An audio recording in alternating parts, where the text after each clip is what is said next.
Good morning. TV5 సమర్పిస్తున్న business breakfast షోకి స్వాగతం. ఏషియన్ మార్కెట్స్లో ఒక పాజిటివ్ ట్రెండ్ కనిపిస్తుంది. ఇవాళ ఉదయం గ్లోబల్ క్యూస్ పాజిటివ్గా ఉన్నాయి. లాస్ట్ నైట్ యూఎస్ మార్కెట్స్ మిక్స్డ్గా క్లోజ్ అయ్యాయి. నాస్డాక్ రికార్డ్ హై దగ్గర క్లోజ్ అయితే డౌ జోన్స్ స్వల్ప నష్టంతో క్లోజ్ అయింది. అండ్ నిన్న అమెరికా మాజీ అధ్యక్షుడి స్పీచ్, ఒబామా స్పీచ్ ముగిస్తే ఇవాళ డొనాల్డ్ ట్రంప్ మాట్లాడబోతున్నారు. కొత్తగా అధ్యక్షుడిగా ఎన్నికైన డొనాల్డ్ ట్రంప్ ఆయన ఏం మాట్లాడతారు, ఎటువంటి సంచలనాత్మక వ్యాఖ్యలు ఆయన నోటి నుంచి వెలువడతాయన్న అంశం కోసం మార్కెట్స్ అలాగే ఇన్వెస్టర్స్ యావత్ ప్రజానీకం కూడా ఎదురు చూస్తున్న సమయం ఇది. ఇవాళ సాయంత్రం ట్రంప్ స్పీచ్ ప్రెస్ కాన్ఫరెన్స్ మన కాలమానం ప్రకారం నైట్ 9:30కి, రాత్రి 9:30కి డొనాల్డ్ ట్రంప్ మాట్లాడబోతున్నారు. సో ఎటువంటి మాటలు ఆయన నోటి నుంచి వెలువడతాయి, మాటల తూటాలు పేల్చడంలో డొనాల్డ్ ట్రంప్ సిద్ధహస్తులు. సో ఆయన స్పీచ్ కోసం, ఆయన వ్యాఖ్యల కోసం మార్కెట్స్ ఎదురు చూస్తున్నాయి. సో డాలర్ ఇండెక్స్ ఈ నేపథ్యంలో 102 పైన స్ట్రాంగ్గా ఉంది. ప్రస్తుతానికి మెక్సికన్ పీసో లాంటి కరెన్సీస్ రికార్డులు వస్తే దగ్గర ఉన్నాయి. డాలర్ స్ట్రెంత్ పుంజుకుంటూ ఉండడంతో మన రూపాయి అఫ్కోర్స్ కొంత తట్టుకొని ట్రేడ్ అవుతుంది. సో ఈక్విటీ మార్కెట్స్ విషయానికి వస్తే నాస్డాక్ ఇందాక అనుకున్నట్టుగా రికార్డ్ హై దగ్గర క్లోజ్ అయింది. ఫుట్సీ యూకేకి సంబంధించిన ఇండెక్స్ ఇది. సో బ్రెక్సిట్ సంగతిని పక్కన పెట్టి ఫుట్సీ వరుసగా 9వ సెషన్ రికార్డ్ హైస్ దగ్గర క్లోజ్ అయింది. అలాగే KOSPI, Korean index KOSPI 52 week highs దగ్గర ఉంది. హ్యాంగ్సెంగ్ హాంకాంగ్ చెందిన ఇండెక్స్ 100 మూవింగ్ యావరేజ్ పైన ఉంది. సో ఇలా గ్లోబల్ క్యూస్ అన్ని పాజిటివ్. గ్లోబల్ మార్కెట్స్లో ఒక ర్యాలీ చూస్తున్నాం, both emerging markets and also developed మార్కెట్స్లో. మేబీ మన మార్కెట్స్ విషయానికి వస్తే నిన్న మన మార్కెట్స్ కూడా చాలా కాలపు వీక్నెస్ని పక్కన పెట్టి highest point of the day దగ్గర క్లోజ్ కావడం విశేషంగా చెప్పుకోవచ్చు. నిన్న మన markets 200 day moving average Nifty 8280 ఏదైతే ఉందో దాన్ని అధిగమించి ఆ రెసిస్టెన్స్ లెవెల్ 8280 అనేది చాలా రోజులుగా ఒక రెసిస్టెన్స్ లెవెల్గా మనం భావిస్తున్నాం. సో ఆ రెసిస్టెన్స్ లెవెల్ని అధిగమించి క్లోజ్ కాగలిగింది. ఇదే స్ట్రెంత్ని ఇవాళ ఓపెనింగ్ మాత్రం పాజిటివ్గా ఉండబోతోంది. అండ్ నిన్న మనకు ఏ సెక్టర్స్ సపోర్టివ్గా నిలిచాయంటే ప్రధానంగా మెటల్స్. సో మెటల్ షేర్లో నిన్న బయింగ్ చాలా జోరుగా సాగింది. అలాగే of course ITC, Reliance, Tata Motors, ICICI bank లాంటి కౌంటర్స్లో కూడా డెలివరీ బేస్డ్ బయింగ్ జరిగింది. 200 నుంచి 250 కోట్ల రూపాయల delivery based buying. So positive news అన్ని కట్టగట్టుకుని వస్తాయి, నెగిటివ్ వచ్చినప్పుడు కూడా అలాగే కట్టగట్టుకుని వస్తాయి అన్నట్లుగా. సో బ్యాంక్ నిఫ్టీ నిన్న ఒక strongest of the 3 major indices. నార్మల్గా మనం సెన్సెక్స్, నిఫ్టీ, బ్యాంక్ నిఫ్టీ ఈ మూడింటిని ప్రధానమైన ఇండెక్స్లుగా భావిస్తాం. ఈ మూడింట్లో కూడా నిన్న బ్యాంక్ నిఫ్టీ స్ట్రాంగెస్ట్గా నిలిచింది. 18,550 వైపు వెళ్తోంది. ప్రధాన కారణం IndusInd bank Q3 performance. So IndusInd bank Q3 performance చాలా స్ట్రాంగ్గా, మార్కెట్ ఊహించిన దానికంటే చాలా ఎక్కువగా వచ్చింది ఆన్ ఆల్ పారామీటర్స్. ఇన్ఫ్యాక్ట్ మనం డిమానిటైజేషన్ ఎఫెక్ట్ని బ్యాంక్ సంబంధించి నెగిటివ్గా ఉంటుంది, వాళ్ళ క్రెడిట్ గ్రోత్ దెబ్బతింది అని రకరకాలుగా ఊహించుకుంటూ వచ్చాం. కానీ అవన్నీ ఊహలు మాత్రమే, వాస్తవం మాత్రం దీనికి భిన్నంగా ఉంది, విరుద్ధంగా ఉంది అంటూ ఇండస్ ఇండ్ బ్యాంక్ నెంబర్స్ నిన్న రుజువు చేశాయి. Q3 నెంబర్స్లో మనం చూస్తే అఫ్కోర్స్ అందరూ అనుకున్నట్లుగానే savings account, current account, Kasa అంటాం మనం. సో ఈ అకౌంట్స్ రెండు కూడా చాలా చక్కగా వృద్ధి చెందాయి. డిసెంబర్లో ఇన్ఫ్యాక్ట్ ఇండస్ ఇండ్ బ్యాంక్ లాంటి ఒక అర్బన్ సెంట్రిక్ బ్యాంక్కి 130,000 అంటే 130,000 మంది కస్టమర్స్ కొత్తగా యాడ్ అయ్యారు. మామూలుగా వాళ్ళకి ప్రతి నెల ఒక 70 నుంచి 75,000 మంది మాత్రమే యాడ్ అవుతారు. డిసెంబర్లో డిమానిటైజేషన్ తర్వాత 1,30,000 కస్టమర్స్ యాడ్ అయ్యారు.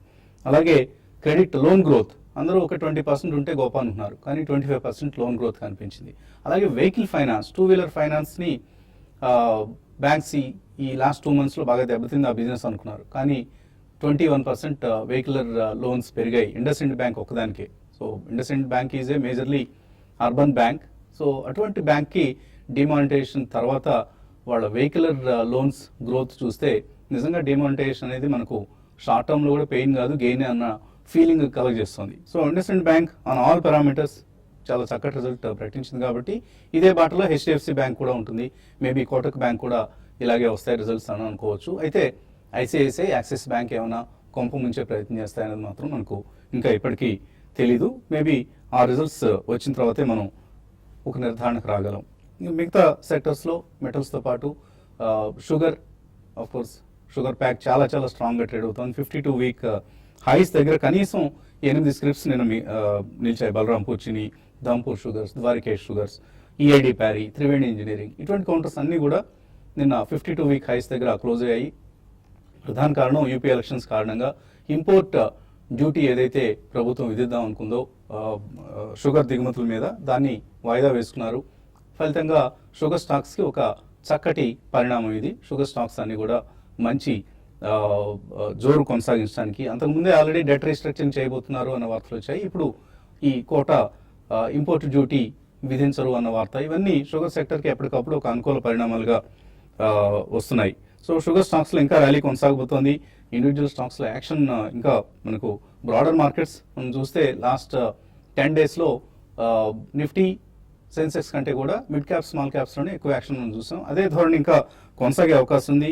అండ్ మరొక పాజిటివ్ పరిణామం ఏంటంటే December 9 తర్వాత lowest selling figure from foreign institutional investors నిన్న 21 కోట్ల రూపాయల స్టాక్స్ మాత్రం వాళ్ళు అమ్మారంటే ఊరికే ఒక మైనర్ సెల్లింగ్ మాత్రం మనం చూసాం ఎఫ్ఐఎస్ నుంచి. అండ్ డొమెస్టిక్ ఇన్స్టిట్యూషనల్ ఇన్వెస్టర్స్ నుంచి ఫ్లోస్ కొనసాగుతున్న మార్కెట్స్లోకి నిన్న కూడా 250 కోట్ల రూపాయల వర్త్ స్టాక్స్ను వాళ్ళు క్యాష్ మార్కెట్స్లో కొన్నారు. సో బ్యాంక్స్ నుంచి పాజిటివ్ రిజల్ట్స్ రావటం, రిజల్ట్ సీజన్ శుభ ఆరంభం మనం చూసాం. అలాగే గ్లోబల్ క్యూస్ పాజిటివ్గా ఉన్నాయి. డిఐఐ ఫ్లోస్ మార్కెట్స్లోకి వస్తున్నాయి. ఇక అన్సర్టెంటీ ఎలా, యూపీ ఎలక్షన్స్ ఎలా ఉంటాయి, జిఎస్టీ రోల్అవుట్ ఎలా ఉంటుంది, ఇటువంటివి అవి over period of time. And budget of course అన్నిటికంటే ప్రధానమైన అంశం. బడ్జెట్లో ఎటువంటి నిర్ణయాలు ప్రభుత్వం తీసుకుంటుంది, నరేంద్ర మోడీ తీసుకోబోతున్నారు. ఇన్ఫ్యాక్ట్ ఇది అరుణ్ జైట్లీ బడ్జెట్ కాదు, రాబోయేది స్ట్రైట్ అవే నరేంద్ర మోదీ బడ్జెట్. డిమానిటైజేషన్ తర్వాత ఆయనంతటా ఆయనే కొన్ని ప్రకటనలు చేయడం చూసాం. సో బడ్జెట్లో మరిన్ని ప్రకటనలు ఆయన ద్వారా వెలువడే అవకాశం ఉంది. ఇవన్నీ మార్కెట్స్ మీద ప్రభావం చూపించే అంశాలు. ఇక అనలిస్ట్ అభిప్రాయాలు ఎలా ఉన్నాయో అడిగి తెలుసుకుందాం. సో ఎటువంటి అంచనాలు మీరు వేస్తున్నారు మార్కెట్ సంబంధించి? పాజిటివ్గా కొంత మనం టర్న్ అవుతోంది ట్రెండ్ అని అనుకోవచ్చా? Yeah, definitely IndusInd bank results చూస్తే మాత్రం డెఫినెట్లీ డిమానిటైజేషన్ ఎఫెక్ట్ అనేది అంతగా లేదు, ప్రభావితం చేయలేదని చెప్పి ఇందాక మీరు చాలా సుదీర్ఘంగా చెప్పారండి. I think the view also will slowly change. Number 1. Number 2, ఈ రోజు ట్రంప్ స్పీచ్ అయిన తర్వాత కూడా most of the world experts, even world bank president కూడా నిన్న ఒక స్టేట్మెంట్ ఇవ్వడం జరిగింది. ట్రంప్ ఇండక్ట్ అయిన తర్వాత I think they will B change in the status quo and it's going to be good for business అన్నట్టుగా ఆయన డైరెక్ట్లీ ఒక స్టేట్మెంట్ చేశారు. సో ఇవన్నీ కూడా కొద్దిగా ఇంటర్నేషనల్లీ మనకి ఫారిన్ క్యూస్ చాలా స్ట్రాంగ్ గా తయారవుతున్నాయని చెప్పి మనం చెప్పుకోవచ్చు. Domestically all we have to see is result season ఎలా స్పాన్ అవుట్ అవుతున్నాయి. అఫ్ కోర్స్ బడ్జెట్ అనేది ఇంకా మనకి ఎక్కువ రోజులు లేదు. So it's just about 3 weeks more అండి. కాబట్టి ఈవెన్ బడ్జెట్ నాయిస్ కూడా కాస్త పెరుగుతుంది. So next 2 weeks results and budget చాలా హై యాక్షన్ గా ఉంటుంది. ఎందుకంటే budget also is going through on the 1st of February మనం ఆల్మోస్ట్ అనుకోవచ్చు. కాబట్టి అందులో ఏ చిన్న రాయితీలు వచ్చినా కానీ కొద్దిగా పొలిటికల్ అది కూడా it will aid the ruling party at the centre అనే భావన చాలా మందిలో ఉంది. సో ఇవన్నీ కూడా కుమ్మక్కయ్యి కొద్దిగా రిజల్ట్స్ ఎక్స్పెక్టెడ్ దానికంటే కూడా బెటర్ గా ఉంటే మాత్రం డెఫినెట్లీ ఐ థింక్ మార్కెట్ లో ఒక స్ట్రాంగ్ సెంటిమెంట్ అనేది వాపస్ వచ్చే అవకాశం చాలా స్ట్రాంగ్ గా కనిపిస్తుందండి. చిన్న కరెక్షన్ ఉంటున్నా డెఫినెట్లీ సెక్టోరల్ కరెక్షన్ చిన్నది ఉండొచ్చు. ఎందుకంటే మనకి అవుట్ సైడ్ నాయిస్ మూలాన ఐటీ ఇండెక్స్ కొద్దిగా it may take a back seat, అది అంతగా రాణించట్లేదు కూడా. It's only in a complete trading zone. So ఇవన్నీ మనం తీసుకుంటే మాత్రం next 2-3 weeks are going to be very interesting. కాబట్టి ఎక్కడైనా మనకి strong sector or strong company ఒకవేళ రిజల్ట్స్ పరంగా మంచి రిజల్ట్స్ ఇచ్చి కొద్దిగా విజిబిలిటీ ఆఫ్ బిజినెస్ ఉన్నా కానీ I think after that it's going to B extremely strong future for such companies అని చెప్పచ్చండి. సో ఎస్పెషలీ ఇది ఇంతదాకా వెయిట్ చేస్తున్న వాళ్ళు మాత్రం they should be ready with the ammunition to just plunge in to the market over the next 3 to 4 weeks అని చెప్పచ్చు. తర్వాత కొద్దిగా results election season లో చిన్న లల్ యాక్టివిటీ ఉండే అవకాశం ఉంది. అటువంటిప్పుడు మనకి రిజల్ట్స్ ఎక్కడైతే బాగున్నాయో అటువంటి స్టాక్స్ మాత్రం తప్పకుండా కొనండి. So irrespective of the election outcome of the 5 states కొద్దిగా ఎకానమీ పుంజుకుంటే నెక్స్ట్ 1 or 2 quarters లో మాత్రం బిజినెస్ పరంగా చాలా స్ట్రాంగ్ గా ఉండే అవకాశం ఎక్కువ ఉందండి. ఎందుకంటే rupee stability is one great factor for India. So ఎప్పుడైతే కొంచెం మనకి ఎఫ్ఐఎఫ్ ఫ్లోస్ అమ్మడం ఆగిపోయి ఇన్ఫ్లోస్ అనేది మనం చూస్తాం, they will be extremely strong rally. ఎందుకంటే domestic we're entering in to a season of tax in the next 1 to 3 months. సో ఇన్సూరెన్స్ మనీ కూడా చాలా వస్తుందండి మార్కెట్లోకి. సో ఈ కారణం వల్ల next 2-3 weeks are going to be interesting. Any opportunity should not be missed. Definitely first price పాయింట్లో మాత్రం మంచి స్టాక్స్ కొనుక్కోవాలని చెప్తాను. సో 8280 స్ట్రాంగ్ రెసిస్టెన్స్ని నిఫ్టీ క్రాస్ చేసింది. అలాగే బ్యాంక్ నిఫ్టీ కూడా బలం పుంజుకుంటుంది రాను రాను. సో ఇది రాబోయే రోజుల్లో మేజర్ బ్రేక్అవుట్స్ ఏమైనా ఉండే అవకాశం కనిపిస్తుందా, లేకపోతే చిన్న మైనర్ ర్యాలీస్ లాంటివే ఎక్స్పెక్ట్ చేయొచ్చా? ఐ థింక్ బేసికలీ మనకి చార్ట్ ప్యాటర్న్స్ చూస్తే కనుక ఎప్పుడైతే మనకి 20-day మూవింగ్ యావరేజ్ దాటిందో సో డెఫినెట్గా మనకి రేంజ్ అనేది షిఫ్ట్ అయింది. సో ఇంతకుముందు మనం 79-83 రేంజ్ అనుకున్నది కాస్త ఇప్పుడు 81-20 ఏదైతే 20-day మూవింగ్ యావరేజ్ ఉందో అది ఒక స్ట్రాంగ్ సపోర్ట్ ఉండే అవకాశం ఉంది. మేబీ ఒక అబరేషన్ తీసుకుంటే కనుక నా రేంజ్ 8,100 నుంచి 8470 దాకా ఉంది, క్లోజ్ టు 85 అనుకోవచ్చు. సో 79-83 దాకా ఆల్మోస్ట్ మనకి 81 నుంచి 85 దాకా అయింది కాబట్టి సో డెఫినెట్గా మార్కెట్ మొన్నటి స్వింగ్ హై ఏదైతే ఉందో ప్రాబ్లీ 8598 దాకా అప్ సైడ్ కూడా టెస్ట్ చేసే ఛాన్స్ ఉంటుంది. బట్ కండిషన్ ఈజ్ 8180 కింద క్లోజ్ కాకూడదు, which is about 50-day moving average. So definitely కొద్దిగా అప్ ట్రెండే ఉంది. మేబీ ఫాస్ట్ ర్యాలీస్ రాకపోవచ్చు, బట్ ఐ థింక్ నిన్నటి ర్యాలీస్ లాగా మేబీ 40 పాయింట్స్ 50 పాయింట్స్ ర్యాలీస్ అనేది కామన్గా ఉండొచ్చు. ఐ థింక్ 8180 ఉన్నంత కాలం డెఫినెట్గా మనకి రేంజ్ అనేది అప్ సైడే షిఫ్ట్ అయింది.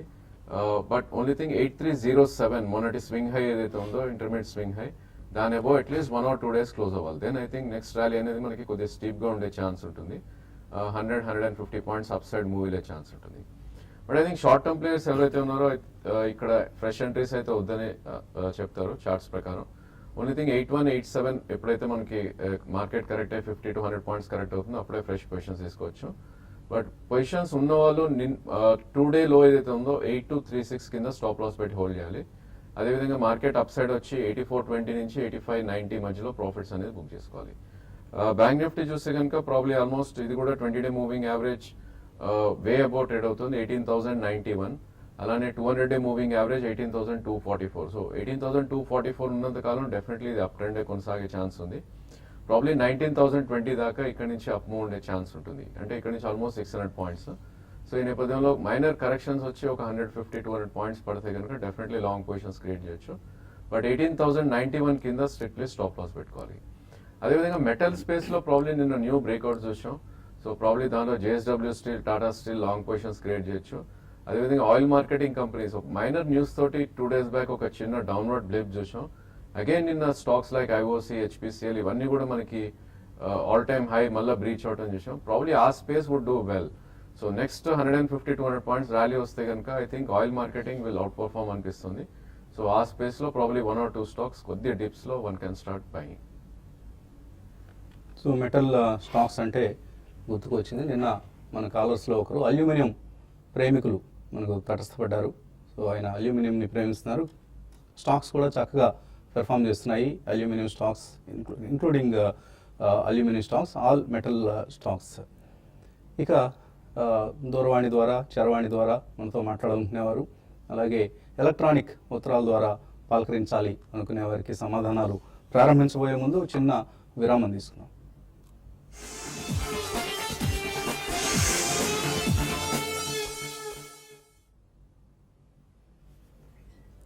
టీవీ5 సమర్పిస్తున్న బిజినెస్ బ్రేక్ఫాస్ట్ షోకి తిరిగి స్వాగతం. కాలర్స్ లైన్లో ఉన్నారు. మొట్టమొదటిగా పలకరిద్దాం అనుకునేవారు రాము అనంతపురం నుంచి. Hello, good morning sir. Morning అండి, అడగండి. రాము సార్ బాలసుబ్రహ్మణ్యం సార్ అడుగుతున్నాం సార్. అడగండి. డైనమిక్ ప్రోడక్ట్ ఒకటి లవబుల్ ఒకటి సార్, లాంగ్ టర్మ్ తీసుకోవచ్చు అని అడుగుతున్నాం సార్. సో డైనమిక్ గా లవబుల్ గా ఉందాం అనుకుంటున్నారు రాము. మంచిగా ఇవి రెండు.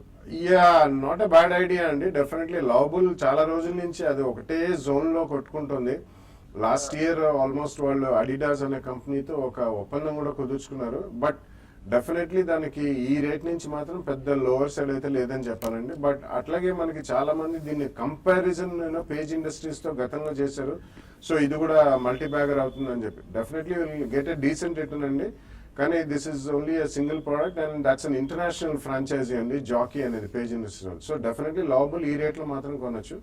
డైనమిక్ ప్రోడక్ట్స్ ఫస్ట్ ఎంట్రీ మీరు తీసుకోదలుచుకుంటే మాత్రం ఇంతకాలం అయ్యారు కాబట్టి వెయిట్ చేయమని చెప్తాను. ఎందుకంటే డైనమిక్ ప్రోడక్ట్స్ లాస్ట్ 2-3 months లో తీసుకున్న ఆర్ ఈవెన్ 1 quarter లో తీసుకున్న ఇది ఆల్మోస్ట్ డబుల్ అయిందండి. So it's a strong company. Food based colourants అవి చేస్తారు. ఇది US FDA approved manufacturing facility కూడా ఉంది. వాళ్ళు ఎక్స్పాన్షన్ కూడా వెళ్తున్నారు. It's decent company. కాకపోతే మోర్ దెన్ డబుల్ అయింది in about 3 to 4 months time. కాబట్టి కొంచెం చిన్న కరెక్షన్స్ గురించి అబౌట్ 10-15% డిప్లో ఫస్ట్ ప్రైస్ పాయింట్లో కొనుక్కోండి. అబౌట్ 20-25%. ఎందుకంటే రిజల్ట్స్ వచ్చిన తర్వాత ఇటువంటి కంపెనీలో గ్రోత్ ఆర్ ప్రోగ్రెస్ కనిపించకపోతే కరెక్షన్ ఉంటుంది. It's not a bad company, it's a good company. But ఆ కరెక్షన్లో కొనుక్కోమని చెప్తాను. తర్వాత కాలర్ రమేష్ తణుకు నుంచి. హలో హలో, నమస్కారం సార్. నమస్తే అండి, అడగండి. సార్, ఈ యాక్షన్ అగ్రో గురించి బాగా ఇక్కడ మన తణుకు ఏరియాలో కూడా బాగా సేల్స్ ఉంది. ఏ కంపెనీ అండి? షేర్ తీసుకుంటే ఎలా ఉంటది, బాగుంటుందా లేదా, దాని గురించి కంపెనీ వివరంగా ఒకసారి విశ్లేషణ చేయండి సార్. ఏ కంపెనీ అన్నారండి ఇది? Action agro. ఎక్సెల్ క్రాప్ కేరా? లేదు, action agro. Hatsun Agro. Okay. ఆరోగ్య సో హ్యాట్సన్ ఆగ్రో అనేది మంచి కంపెనీ ఇది. ఇట్స్ ఎ గుడ్ కంపెనీ అండి. సో మీరన్నట్టు చాలా హై ప్రొఫైల్ యాడ్ క్యాంపెయిన్ కూడా మన దగ్గర వస్తుంది. డైరీ అండ్ డైరీ ప్రోడక్ట్స్ లో వాళ్ళు చాలా స్ట్రాంగ్ ప్లేయర్స్, ఎస్పెషల్లీ సౌత్ ఇండియాలో. సో అది లాస్ట్ ఫ్యూ డేస్ నుంచి మూవ్మెంట్ ఎక్కువ లేదండి, ఎందుకంటే ఇట్ హ్యాస్ ఇట్స్ ఫేర్ అని, అది ₹1 షేర్ అని, అది మీరు గమనించాలి. It's a strong company. తప్పకుండా మీరు డిప్స్ లో కొనుక్కోండి. ఓ ద నెక్స్ట్ 2-3 years ఉన్న వాటిల్లో కొద్దిగా fairly above valuation current fundamentals కున్నా కానీ కంపెనీ పరంగా కానీ మంచి బ్రాండ్ నేమ్ కూడా ఎస్టాబ్లిష్ చేశారు కాబట్టి it's a good choice, but by it on declines. తర్వాత హైదరాబాద్ నుంచి రాజశేఖర్. హలో హలో రాజశేఖర్, అడగండి. హలో, వినిపిస్తుంది, అడగండి. Welspun Corp. వెల్స్ఫన్ కార్ప్ ఏంటి, మీరు ఇందులో ఏం చేశారు? Jubilant life sciences. ఇవన్నీ ఏంటి, కొందాం అనుకుంటున్నారా, కొన్నారా, ఏమిటి అనేది చెప్పాలి కదా. కొన్నాము. కొన్నారు, కానీ మీరు ఆ టీవీని మ్యూట్లో పెట్టి మాట్లాడితే మనకు టైం ల్యాగ్ లేకుండా ఉంటుంది. సో ఎనీవే, రెండు కొనుక్కున్నారు, హోల్డ్ చేయొచ్చా, ఎగ్జిట్ కావచ్చా? I think Jubilant definitely hold చేయొచ్చండి. జూబ్లెంట్ లైఫ్ సైన్సెస్ చూస్తే కనుక ఆల్మోస్ట్ మనకి స్టాక్ లాస్ట్ 7 to 8 months లోనే 285 to 700 అయినప్పటికీ ప్రాబ్లీ దీనిలో ఫర్దర్ స్ట్రెంత్ ఉండే ఛాన్స్ ఉండండి. మేబీ 1 year మీరు వెయిట్ చేయగలిగితే కనుక డెఫినెట్గా I think it will touch 4 digit stock అని చెప్పొచ్చు. అంటే ₹1000 దాకా వెళ్ళే ఛాన్స్ ఉంది. కరెంట్లీ 700 ఉంది. బట్ ఫ్రెష్ ఎడిషన్స్ మాత్రం ఈ స్టేజ్లో వద్దు. మార్కెట్ కొద్దిగా స్టీప్ కరెక్షన్స్ వచ్చి ₹150 కరెక్ట్ అవుతేనే ఫ్రెష్ ఎడిషన్స్ యాడ్ చేయండి. బట్ అదర్వైజ్ ఉన్న స్టాక్ మీరు ఉంచండి. Welspun I think you should use as a trading stock. So ఈ స్టాక్లో ఆల్మోస్ట్ మనకి మేబీ 150 నుంచి అరౌండ్ 65-70 రేంజ్లో ట్రేడ్ అవుతుంది చూస్తున్నాం. So higher end of the range వచ్చినప్పుడు సెల్ చేయటం and probably maybe lower end of the రేంజ్లో లాంగ్ అటెంప్ట్ చేయండి. But don't hold for long time ఈ స్టాక్ని. తర్వాత శ్రీకాంత్ లైన్లో ఉన్నారు. హలో హలో, అడగండి శ్రీకాంత్. సార్ నమస్తే అండి, గుడ్ నమస్తే. మార్నింగ్. నమస్తే అండి. మీరు చేస్తున్న కార్యక్రమం బాగుందండి. ఇన్వెస్టర్లకు మంచి ఉపయోగం ఉంటుంది. ధన్యవాదాలు సార్. థ్యాంక్ యూ అండి, థ్యాంక్ యూ వెరీ మచ్. నేను యాక్చువల్గా కాల్ చేసింది ఒక 2 స్టాక్స్ గురించి తెలుసుకోవడానికి. ఒకటి వచ్చి ఇది టిమ్కాన్ ఒకటండి, టిమ్కెన్నా, ఇంకోటి ఆయిల్ ఇండియా ఒకటండి. ఫస్ట్ స్టాక్ ఏదన్నారు? కొనొచ్చా, ఒకవేళ కొనలేకపోతే ఈ సెక్టర్ లో ఏ స్టాక్స్ ఇప్పుడు పర్ఫార్మ్ చేసే స్టాక్స్ ఏంటి అనేది. మొదటి స్టాక్ ఏంటి మీరు అడిగింది? పిన్కాన్ అండి, Pincon spirit. Pincon distilleries. Okay okay. Yeah. Pincon spirit. So Pincon spirit కొనుక్కోవచ్చా ఇక్కడ డిస్టిలరీ సెక్టర్లో? ఇది మంచి కంపెనీ అయినా? యా, బేసికలీ ఆ సెక్టర్ కి అంత ఆదరణ లేదండి స్టాక్ మార్కెట్ లో. కాబట్టి ఇప్పుడు మనకి యూజువల్లీ ఇటువంటి స్టాక్స్ కొద్దిగా బాయిన్సీ అనేది మనకి state elections or central election అయినప్పుడు ఎగ్జిబిట్ చేస్తుంటాయి. బట్ ఉన్న వాటిలో this is reasonably okay company. కాబట్టి మీరు లాంగ్ టర్మ్ కాకుండా ఇప్పుడు కొన్నా కానీ ఎక్కడన్నా స్పర్ట్స్ వస్తే తప్పకుండా మీరు ప్రాఫిట్ బుక్ చేయడం మర్చిపోకండి. ఇటువంటి వాటిలో అంత కార్పొరేట్ గవర్నెన్స్ కూడా అంత స్ట్రాంగ్ గా ఉండదండి. But going forward digital India ఇవన్నీ అంటున్నారు, క్యాష్ బేస్డ్ ట్రాన్సాక్షన్స్ ఎక్కువ ఉంది కాబట్టి కొద్దిగా ట్రాన్స్పరెన్సీ అనేది ఈ సెక్టర్లో రావచ్చు. సెకండ్లీ ఆయిల్ ఇండియా అని అడిగారు. ఆయిల్ ఇండియా కంటే I think you should go with IOC అండి. Oil India is upstream oil company. మిగతావి ఐఓసీ, హెచ్పిసిఎల్, బీపీసీఎల్ ఇవన్నీ downstream oil companies and oil marketing companies అంటారు. సో వాటికి కొద్దిగా better ఉంటుంది. రీసెంట్లీ కొద్దిగా ఆయిల్ మనకి హై నుంచి కూడా క్రాక్ అయింది కాబట్టి they are better bets than pure play oil India అండి. సో అనుకోకుండానో అనుకున్నా మీరు 2 తాగుబోతు కంపెనీలనే సెలెక్ట్ చేస్తారండి. ఒకటేమో మనుషులు తాగేది, రెండోదేమో వాహనాలు తాగేది. సో బట్ రెండిట్లో కూడా oil India might be a better choice. But బాలాగారు చెప్పినట్లుగా మీరు ఈ 2 కంపెనీలకు సంబంధించి ఇన్వెస్ట్మెంట్ నిర్ణయాన్ని తీసుకోండి. తర్వాత మనకు మెయిల్స్ కూడా కొన్ని అందాయి. 1-2 మెయిల్స్ చదివే ప్రయత్నం చేద్దాం ముగించబోయే ముందు. కేశవ్ అడుగుతున్నారు, ఎక్సైడ్ ₹185 కొన్నారు, సింటెక్స్ రూపాయలు, రెండు కూడా షార్ట్ టర్మ్ కోసం కొనవే. ఎలా ఉంటాయి? యా, సింటెక్స్ చూస్తే కనుక ఆల్మోస్ట్ మనకి 70 రూపీస్ నుంచి అరౌండ్ 86 దాకా పెరగడం చూసామండి. మేబీ ఇక్కడ కొద్దిగా హాల్ట్ అవ్వచ్చు ఈ స్టాక్.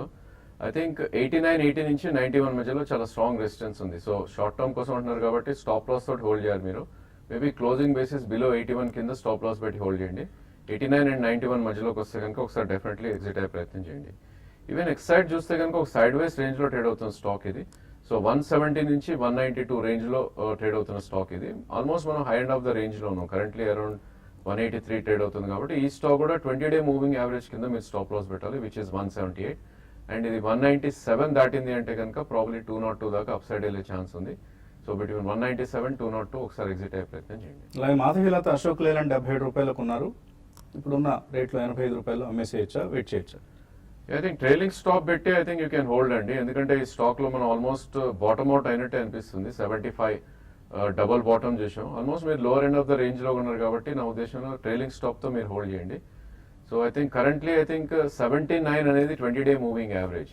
సో దాని కింద క్లోజింగ్ బేసిస్ స్టాప్ లాస్ పెట్టండి. ఇన్ కేస్ మార్కెట్ రికవర్ అవుతే కనుక ఇది 200-డే మూవింగ్ యావరేజ్ టచ్ చేసే ఛాన్స్ ఉంటుంది, విచ్ ఇస్ 91. అక్కడ మీరు ప్రాఫిట్స్ బుక్ చేసే ప్రయత్నం చేయండి. అలాగే బాలాజీ అడుగుతున్నారు, నిన్నటి వీడియోలు నా స్మార్ట్ ఇన్వెస్టర్ కార్యక్రమానికి సంబంధించిన వీడియోస్ యూట్యూబ్లో అప్లోడ్ చేయలేదు ఎందుకు అని అడుగుతున్నారు. ఒకసారి చెక్ చేస్తామండి. మా టీం ఒకవేళ ఏమైనా అటువంటి నిర్లక్ష్యం కనుక వహించి ఉంటే దాన్ని సరిదిద్దుకునే ప్రయత్నం చేస్తాం. ఇది ఇవాల్టి business breakfast show on TV5. మళ్ళీ youtube.com ప్లాట్ఫామ్ మీద youtube.com/TV5 ఈ ప్లాట్ఫామ్ మీద మరికొద్ది నిమిషాల్లో కలుద్దాం. చూస్తూ ఉండండి TV5.